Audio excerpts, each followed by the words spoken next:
Hola, ¿cómo están? Buenos días. Les voy a subir hoy el capítulo 3, el tema 3 del módulo del episodio 1 de nuestra clase de dilemas y conceptos éticos. Entonces hoy vamos a hablar de filosofía. Será breve y dice así. Para hablar de filosofía tenemos que hablar de Grecia del siglo VII antes de Cristo, que es el lugar donde por primera vez se habla de filosofía. La primera persona que habló de este término, déjenselos digo, por aquí lo escribí, fue Pitágoras. Pitágoras fue el primero en hablar de filosofía, pero no significa que él haya sido filósofo. Bueno, el filósofo busca la verdad, busca la sabiduría. El sabio, a diferencia del filósofo, ya posee el conocimiento. Entonces, el filósofo busca la verdad. Y no solo eso, sino que quiere buscar la verdad de todas las cosas. Se enfoca en todo. Cualquier cosa es campo de la filosofía. Entonces, obviamente, es una ciencia, una disciplina bastante profunda, ¿verdad? La filosofía como concepto. Les voy a dar dos breves conceptos. Uno que es etimológico, que significa amor a la sabiduría, porque lo dividimos en dos palabras, ¿verdad? Que es filo, que es amor, y sofía, que es sabiduría. Entonces el amor a la sabiduría, etimológicamente, pero el concepto real es la ciencia de todas las cosas desde el punto de vista de sus causas primeras. Eso ya lo habíamos visto, me parece, un poco antes, cuando habíamos hablado de la filosofía, no, perdón, de la ética y de las otras disciplinas. ¿Se acuerdan que la metafísica buscaba el principio de todas las cosas? ¿Cuál es el motor que hizo que todo se moviera?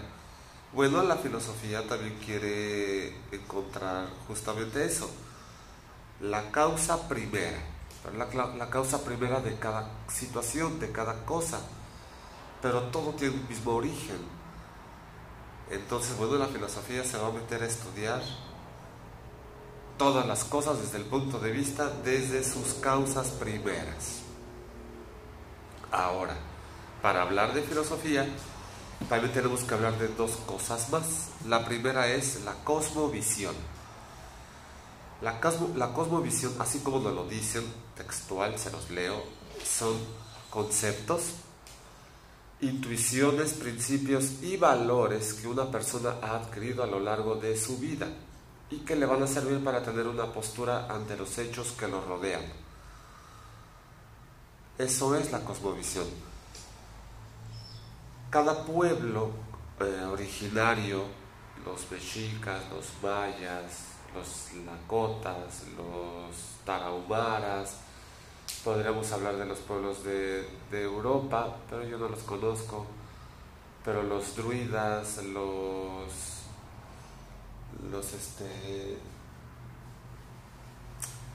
los arios, vamos a hablar hasta de los mongoles, los japoneses, los chinos, los tailandeses, todos tienen una cosmovisión. Todos tienen una explicación para hablar del origen del cosmos, de la vida y por qué el humano está donde está. Y la filosofía nos dice que todos nosotros, o es una cualidad de cada ser humano tener una cosmovisión. Entonces la filosofía como cosmovisión te implica a ti directamente cómo vives tú en este mundo, cómo te sitúas en él. ¿En qué cosas crees? ¿Cuáles son tus ideas acerca de la vida, del mundo, por qué estás aquí? Entonces, mi cosmovisión, por ejemplo, es que todo tiene un principio, que eso a lo que llamamos Dios no es masculino, no es femenino, sino que es una energía consciente, consciente de sí misma, que fue capaz de originarse a sí misma por su propia intención y voluntad. Entonces no había nada y al mismo tiempo había todo. Y había nada y todo al mismo tiempo y era consciente de sí mismo.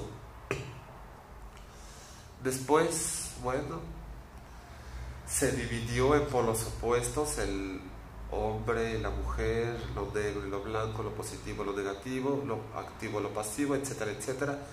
Y a través de esa dualidad pudo crear todo lo que es posible ser creado.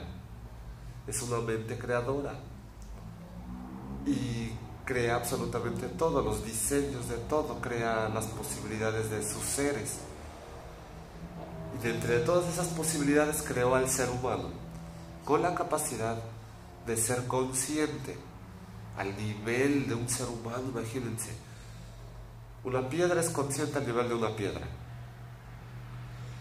un perro es consciente al nivel del perro, un águila es consciente al nivel del águila, el delfín al del delfín, y el ser humano tiene la capacidad de tener una conciencia infinita y negativa. Puede ser la cosa más inconsciente que habita en el planeta y destruir absolutamente todo, pero también tiene la capacidad de ser hiperconsciente y ser consciente de absolutamente todo y unificar su conciencia con eso a lo que llaman Dios.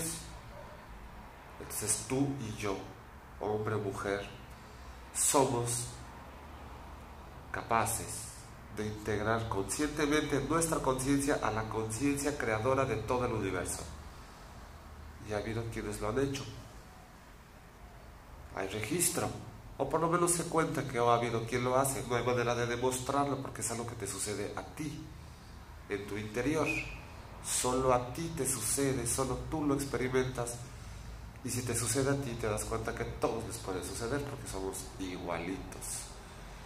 Entonces, el Buda habló de esto, el Cristo habló de esto, Krishna habló de esto, Mahoma habló de esto, Rumi habló de esto, Gibran habló de esto, los miles de maestros taoístas como Lao Tse, los maestros Zen. En México se hablaba de algo parecido, aquí se le decía Quetzalcóatl, a la persona que podía unificar su conciencia con la fuente. Y yo pienso que todos lo podemos hacer. Esa es mi cosmovisión. Yo estoy en la tierra para volverme consciente de mí mismo y después de todo. De hecho, en Grecia había un oráculo, el oráculo de Delfos. Yo no sé mucho de eso, pero esa pequeña parte sí la sé. Había una inscripción que decía: conócete a ti mismo. Conócete a ti mismo. El punto medular en la cosmovisión que yo tengo es que todos creemos que nos conocemos, por lo tanto no nos buscamos. Como yo ya me conozco, no me busco y doy por hecho que ya sé quién soy.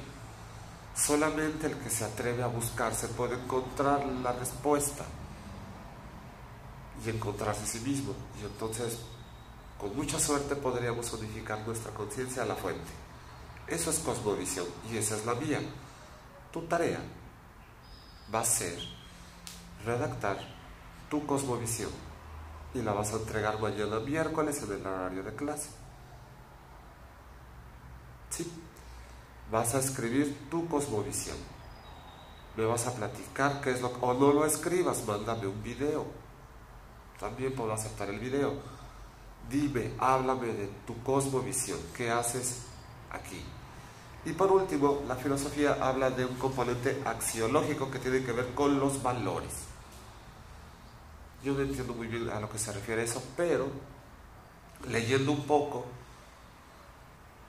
les puedo explicar esto. El componente axiológico de la filosofía es que cuando tú tienes una experiencia, esa experiencia te transforma, te cambia, te modifica, porque hay algo nuevo en tu saber, porque ahora te sitúas diferente en la vida, en el mundo.